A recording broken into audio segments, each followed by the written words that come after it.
प्रश्न 1। रेडियोधर्मी प्रदूषण का मुख्य स्रोत क्या है? विकल्प ए परमाणु ऊर्जा संयंत्र, बी कोयला आधारित बिजली संयंत्र, सी जल विद्युत संयंत्र, डी सौर ऊर्जा संयंत्र।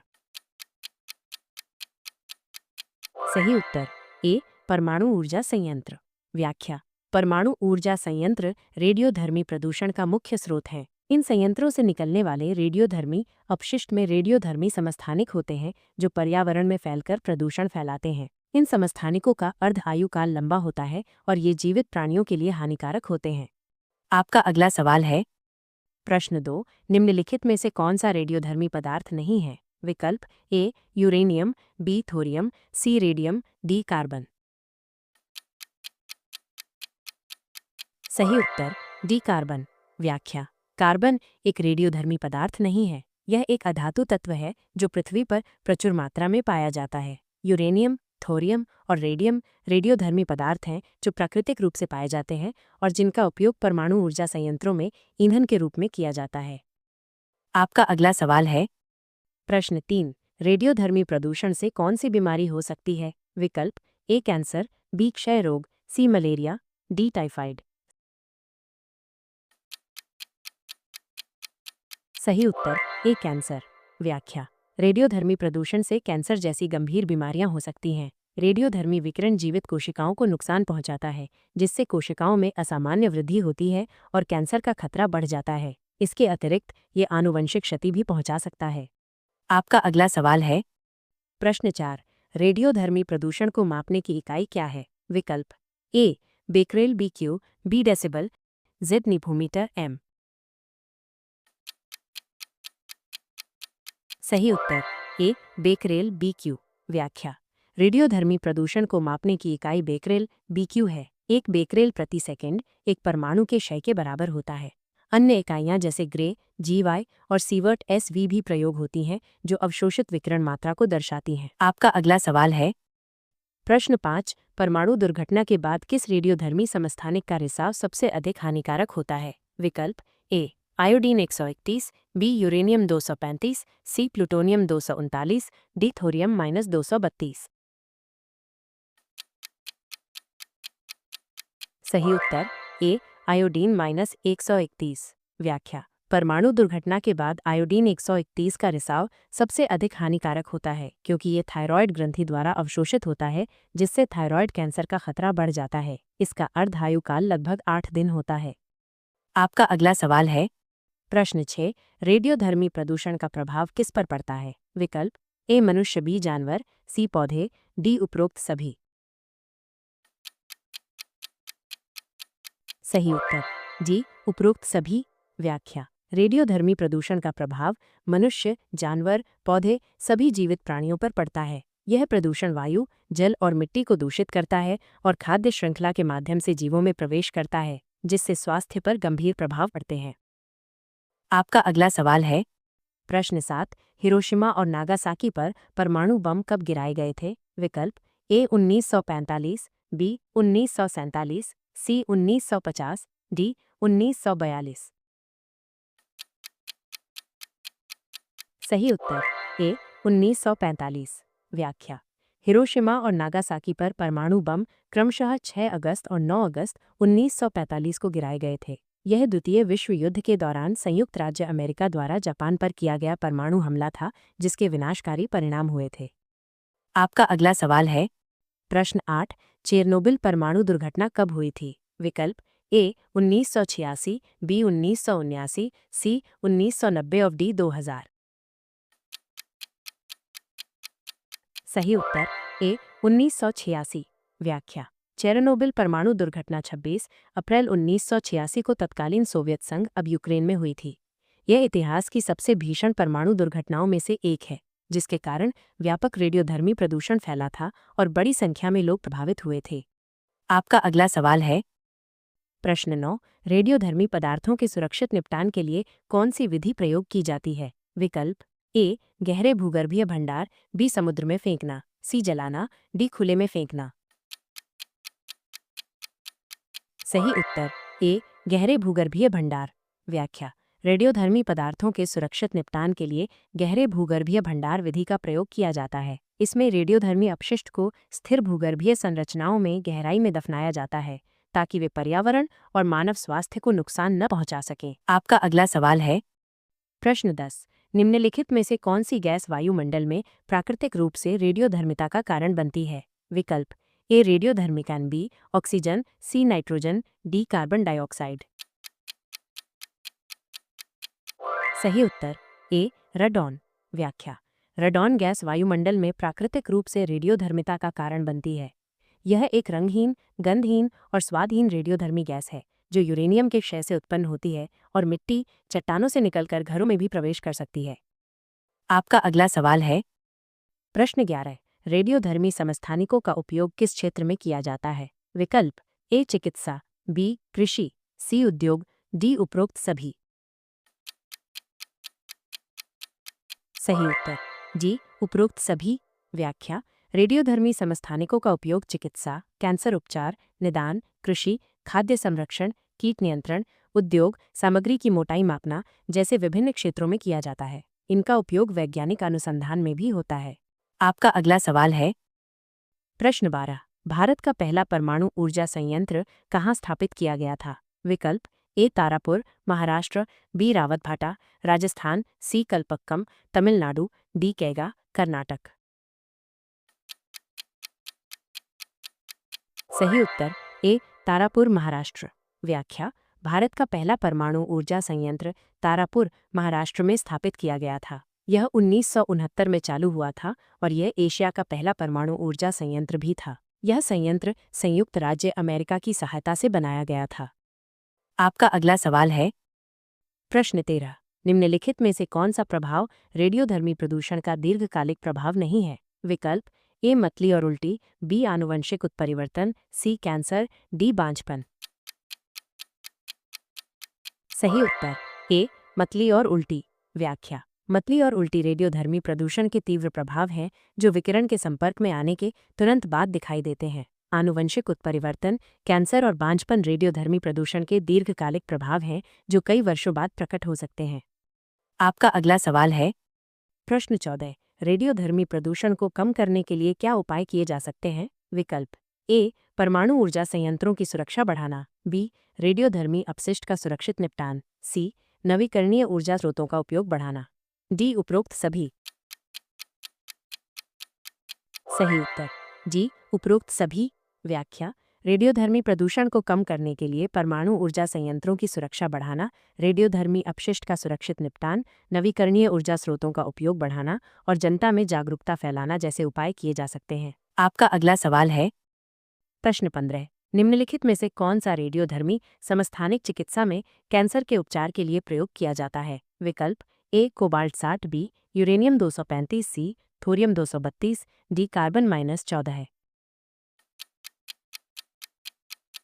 सही उत्तर ए कोबाल्ट 60। व्याख्या। कोबाल्ट 60 रेडियोधर्मी समस्थानिक चिकित्सा में कैंसर के उपचार के लिए प्रयोग किया जाता है। यह गामा किरणें उत्सर्जित करता है जो कैंसर कोशिकाओं को नष्ट करने में प्रभावी होती हैं। इसे रेडियोथेरेपी के रूप में जाना जाता है। आपका अगला सवाल है प्रश्न 16। परमाणु विखंडन की खोज किसने की थी? विकल्प ए ओटो हैन और Fritz Strassmann, B Marie Curie और Pierre Curie, C Ernest Rutherford, D Niels Bohr.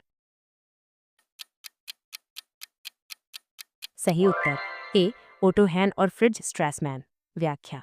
परमाणु विखंडन की खोज ओटो हैन और फ्रिट्ज स्ट्रासमैन ने 1938 में की थी। उन्होंने पाया कि यूरेनियम नाभिक को न्यूट्रॉन से टकराने पर वो दो छोटे नाभिकों में विभाजित हो जाता है जिसके साथ ऊर्जा भी निकलती है।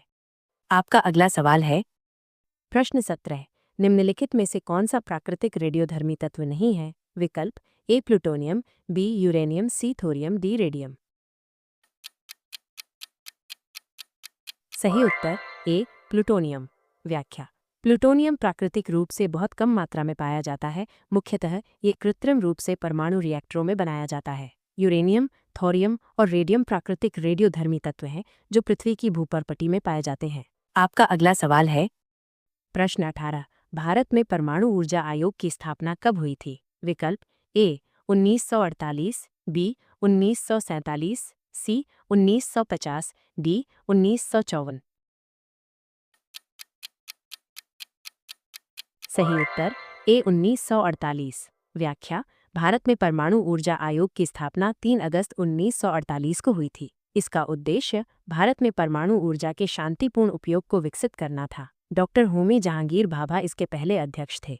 आपका अगला सवाल है प्रश्न 19। फुकुशिमा परमाणु दुर्घटना कब और कहाँ हुई थी? विकल्प ए 2011 है, जापान, बी 1986, यूक्रेन, सी 1979, संयुक्त राज्य अमेरिका, डी 1957, सोवियत संघ।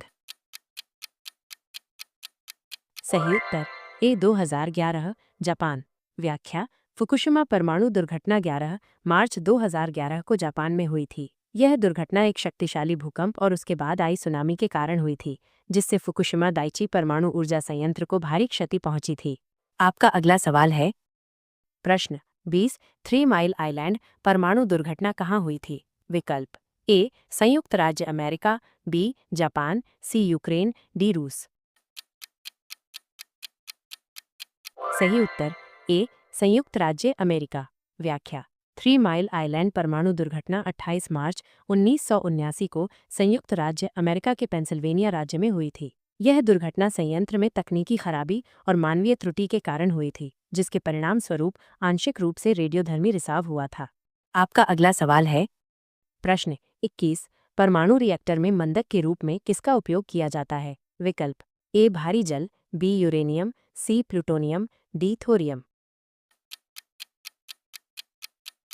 सही उत्तर ए भारी जल। व्याख्या, परमाणु रिएक्टर में मंदक के रूप में भारी जल, डीओ या ग्रेफाइट का उपयोग किया जाता है। मंदक न्यूट्रॉन की गति को कम करते हैं ताकि वे यूरेनियम नाभिक के साथ प्रभावी ढंग से प्रतिक्रिया कर सकें और विखंडन प्रक्रिया को नियंत्रित किया जा सके। आपका अगला सवाल है प्रश्न 22। परमाणु रिएक्टर में नियंत्रक छड़ें किस पदार्थ से बनी होती हैं? विकल्प ए कैडमियम, बी यूरेनियम, सी थोरियम, डी ग्रेफाइट। सही उत्तर ए कैडमियम। व्याख्या, परमाणु रिएक्टर में नियंत्रक छड़ें कैडमियम या बोरॉन जैसे पदार्थों से बनी होती हैं। ये पदार्थ न्यूट्रॉन को अवशोषित करते हैं और इस प्रकार विखंडन प्रक्रिया की दर को नियंत्रित करते हैं। आवश्यकतानुसार इन्हें रिएक्टर में डाला या निकाला जाता है। आपका अगला सवाल है प्रश्न 23। कौन सा रेडियोधर्मी समस्थानिक कार्बन डेटिंग के लिए प्रयोग किया जाता है? विकल्प A carbon -14, B uranium 238, cobalt 60, D iodine -131। सही उत्तर ए कार्बन -14।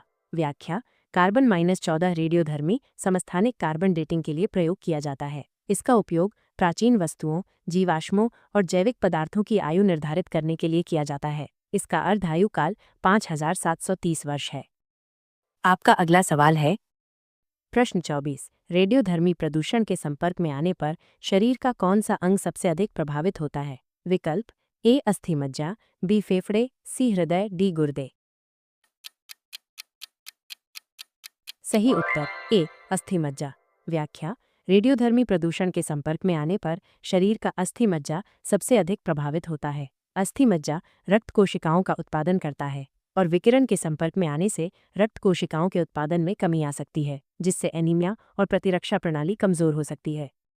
आपका अगला सवाल है प्रश्न 25। परमाणु ऊर्जा उत्पादन में किस प्रक्रिया का उपयोग किया जाता है? विकल्प ए परमाणु विखंडन, बी परमाणु संलयन, सी रासायनिक अभिक्रिया, डी दहन। सही उत्तर ए परमाणु विखंडन। व्याख्या, परमाणु ऊर्जा उत्पादन में परमाणु विखंडन प्रक्रिया का उपयोग किया जाता है। इस प्रक्रिया में यूरेनियम जैसे भारी परमाणु नाभिक को न्यूट्रॉन से टकराकर 2 छोटे नाभिकों में तोड़ा जाता है, जिसके साथ ऊर्जा भी निकलती है, जिसका उपयोग बिजली उत्पादन के लिए किया जाता है। आपका अगला सवाल है प्रश्न 26। निम्नलिखित में से कौन सा रेडियोधर्मी प्रदूषण का प्राकृतिक स्रोत है? विकल्प ए ब्रह्मांडीय किरणें, बी परमाणु परीक्षण, सी परमाणु ऊर्जा संयंत्र, डी चिकित्सा अपशिष्ट। सही उत्तर ए ब्रह्मांडीय किरणें। व्याख्या, ब्रह्मांडीय किरणें रेडियोधर्मी प्रदूषण का प्राकृतिक स्रोत हैं। ये उच्च ऊर्जा वाले कण होते हैं जो बाहरी अंतरिक्ष से पृथ्वी पर आते हैं। अन्य विकल्प जैसे परमाणु परीक्षण, परमाणु ऊर्जा संयंत्र और चिकित्सा अपशिष्ट मानवजनित स्रोत हैं। आपका अगला सवाल है प्रश्न 27। परमाणु ऊर्जा संयंत्र में ईंधन के रूप में मुख्य रूप से किसका उपयोग किया जाता है? विकल्प ए यूरेनियम 235, बी थोरियम 232, प्लूटोनियम 239, रेडियम-226। सही उत्तर ए यूरेनियम-235। व्याख्या परमाणु ऊर्जा संयंत्र में ईंधन के रूप में मुख्य रूप से यूरेनियम 235 का उपयोग किया जाता है। ये यूरेनियम का एक समस्थानिक है जो आसानी से विखंडित हो सकता है। थोरियम 232 और प्लूटोनियम 239 का उपयोग भी कुछ रिएक्टरों में किया जाता है। आपका अगला सवाल है प्रश्न 28। परमाणु बम किस सिद्धांत पर आधारित है? विकल्प ए अनियंत्रित परमाणु विखंडन, बी नियंत्रित परमाणु विखंडन, सी परमाणु संलयन, डी रासायनिक अभिक्रिया। सही उत्तर ए अनियंत्रित परमाणु विखंडन। व्याख्या परमाणु बम अनियंत्रित परमाणु विखंडन के सिद्धांत पर आधारित है। इसमें विखंडन प्रक्रिया को नियंत्रित नहीं किया जाता है, जिसके परिणाम स्वरूप बहुत कम समय में अत्यधिक मात्रा में ऊर्जा निकलती है, जिससे विस्फोट होता है। आपका अगला सवाल है प्रश्न 29। सूर्य में ऊर्जा का स्रोत क्या है? विकल्प ए परमाणु संलयन, बी परमाणु विखंडन, सी रासायनिक अभिक्रिया, डी दहन। सही उत्तर ए परमाणु संलयन। व्याख्या सूर्य में ऊर्जा का स्रोत परमाणु संलयन है। इस प्रक्रिया में हाइड्रोजन के हल्के नाभिक आपस में मिलकर हीलियम नाभिक बनाते हैं, जिसके साथ ऊर्जा भी निकलती है। यह प्रक्रिया अत्यधिक उच्च तापमान और दाब पर होती है। आपका अगला सवाल है प्रश्न 30। निम्नलिखित में से कौन सा प्रभाव रेडियोधर्मी प्रदूषण का तीव्र प्रभाव है? विकल्प ए बालों का झड़ना, बी कैंसर, सी आनुवंशिक उत्परिवर्तन, डी बांझपन। सही उत्तर ए बालों का झड़ना। सही उत्तर ए बालों का झड़ना। व्याख्या बालों का झड़ना रेडियोधर्मी प्रदूषण का तीव्र प्रभाव है जो विकिरण के संपर्क में आने के कुछ समय बाद दिखाई देता है। कैंसर, आनुवंशिक उत्परिवर्तन और बांझपन रेडियोधर्मी प्रदूषण के दीर्घकालिक प्रभाव है जो कई वर्षों बाद प्रकट हो सकते हैं। आपका अगला सवाल है प्रश्न 31। किस अंतर्राष्ट्रीय संगठन का उद्देश्य परमाणु ऊर्जा के शांतिपूर्ण उपयोग को बढ़ावा देना है? विकल्प ए अंतर्राष्ट्रीय परमाणु ऊर्जा एजेंसी IAEA, बी संयुक्त राष्ट्र सुरक्षा परिषद UNSC, सी विश्व स्वास्थ्य संगठन WHO, डी संयुक्त राष्ट्र पर्यावरण कार्यक्रम UNEP। सही उत्तर ए अंतर्राष्ट्रीय परमाणु ऊर्जा एजेंसी IAEA। व्याख्या अंतर्राष्ट्रीय परमाणु ऊर्जा एजेंसी IAEA एक अंतर्राष्ट्रीय संगठन है जो परमाणु ऊर्जा के शांतिपूर्ण उपयोग को बढ़ावा देता है और परमाणु हथियारों के प्रसार को रोकता है। इसकी स्थापना 1957 में हुई थी और इसका मुख्यालय वियना, ऑस्ट्रिया में है। आपका अगला सवाल है प्रश्न 32। निम्नलिखित में से कौन सा रेडियोधर्मी समस्थानिक चिकित्सा में रक्त प्रवाह के अध्ययन के लिए प्रयोग किया जाता है? विकल्प A sodium 24, B cobalt 60, C uranium 235, D कार्बन-14 है। सही उत्तर ए सोडियम-24। व्याख्या सोडियम 24 रेडियोधर्मी समस्थानिक चिकित्सा में रक्त प्रवाह के अध्ययन के लिए प्रयोग किया जाता है। इसे ट्रेसर के रूप में उपयोग किया जाता है और इसका अर्धायु काल लगभग 15 घंटे होता है। यह गामा किरणें उत्सर्जित करता है जिन्हें आसानी से पता लगाया जा सकता है। आपका अगला सवाल है प्रश्न 33। परमाणु चिकित्सा में प्रयुक्त होने वाला एक महत्वपूर्ण रेडियोधर्मी समस्थानिक टेक्नेटियम-99 मीटर किस तत्व का समस्थानिक है? विकल्प ए मोलिब्डेनम, बी टेक्नेटियम, सी यूरेनियम, डी थोरियम। सही उत्तर बी टेक्नेटियम।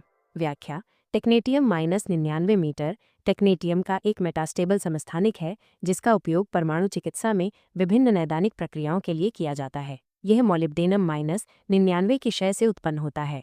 इसका अर्धायु काल लगभग 6 घंटे है। आपका अगला सवाल है प्रश्न 34। निम्नलिखित में से कौन सी गैस प्राकृतिक रेडियोधर्मिता के कारण फेफड़ों के कैंसर का खतरा बढ़ा सकती है? विकल्प A radon, B oxygen, C nitrogen, D carbon monoxide. सही उत्तर ए रेडॉन। व्याख्या रेडॉन गैस प्राकृतिक रेडियोधर्मिता के कारण फेफड़ों के कैंसर का खतरा बढ़ा सकती है।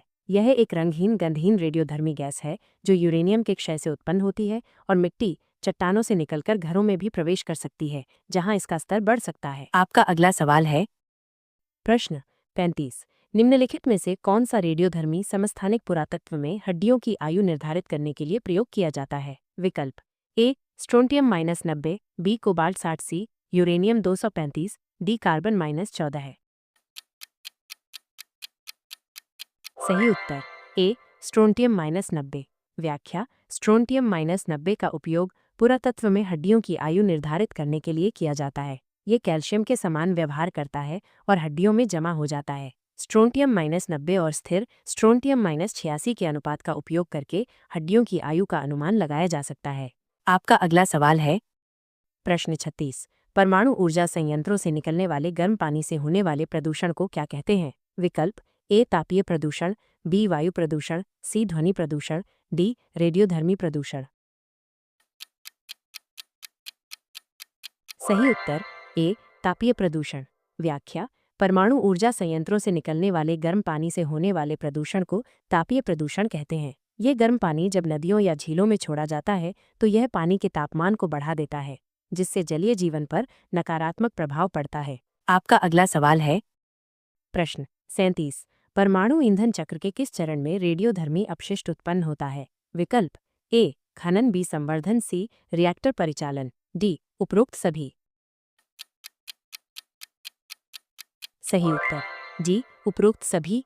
व्याख्या परमाणु ईंधन चक्र के सभी चरणों खनन, मिलिंग, संवर्धन, ईंधन निर्माण, रिएक्टर परिचालन, पुनर्संसाधन और अपशिष्ट निपटान में रेडियोधर्मी अपशिष्ट उत्पन्न होता है। प्रत्येक चरण में उत्पन्न अपशिष्ट की मात्रा और रेडियोधर्मिता का स्तर अलग अलग होता है।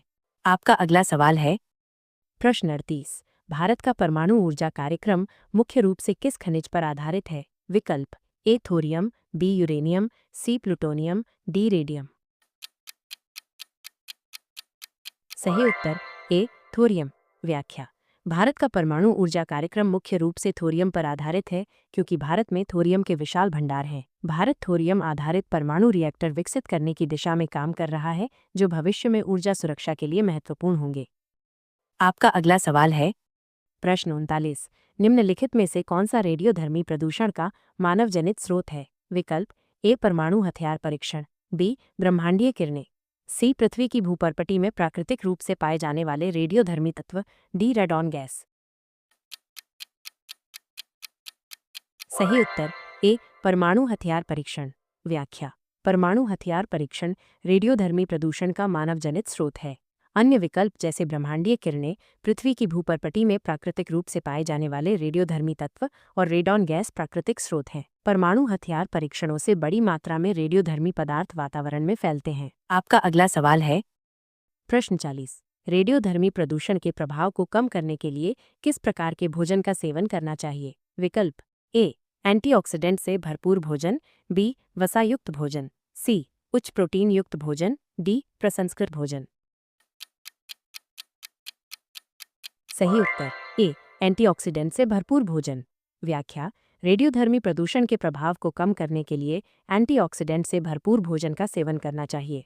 एंटीऑक्सीडेंट मुक्त कणों को बेअसर करते हैं जो विकिरण के संपर्क में आने से उत्पन्न होते हैं और कोशिकाओं को नुकसान पहुंचाते हैं। फल, सब्जियां और साबुत अनाज एंटीऑक्सीडेंट के अच्छे स्रोत हैं।